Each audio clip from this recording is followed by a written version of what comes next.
Il y a les maladies, certes, mais tant d'autres choses en relèvent. La contagion, Jean Telet, dont traite votre livre, est sans doute l'un des plus grands mystères de l'histoire humaine.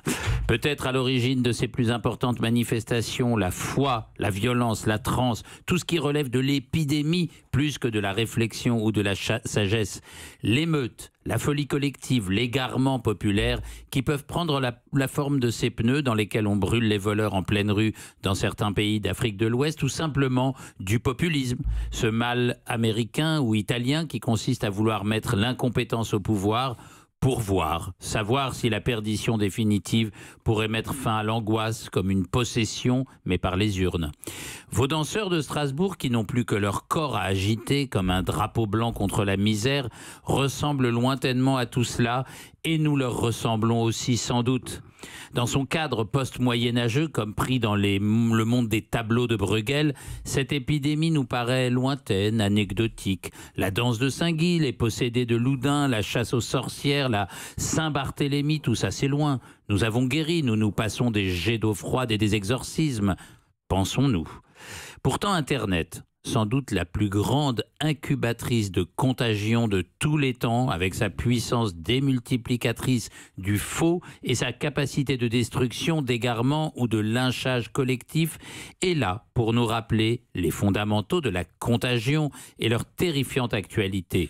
Fake news, oui, mais aussi marketing viral pour la communication, contagion financière pour l'économie, si on parle des bitcoins, forex ou chute soudaine de titres en bourse, comme Facebook aujourd'hui.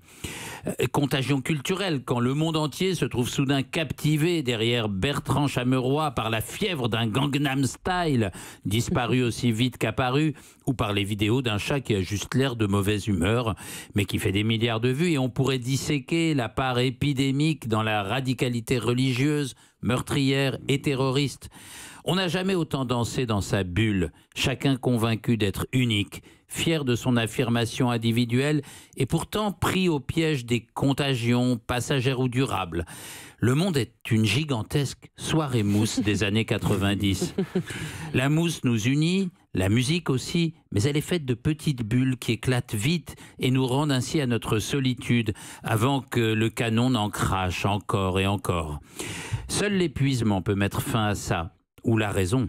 Regardez autrui, le proche, l'unique, et l'équilibre revient. Chacun devrait vivre une soirée mousse et y réfléchir longuement après, non sans avoir lu votre livre en plus. D'où vient-elle donc la qui se transmet de personne à personne? La contagion naît du dialogue entre la folie et la raison qui rend notre monde maniaque, bipolaire et parfois suicidaire. Eh bien, de l'ennui, évidemment, mais plus souvent de l'incertitude et de la peur. On peut donc danser sa vie et on peut aussi danser sa mort. Bienvenue dans la mousse, mais n'oublions jamais que le monde réel ne lui ressemble pas. Merci Ariel. Bien, bravo. Merci Ariel.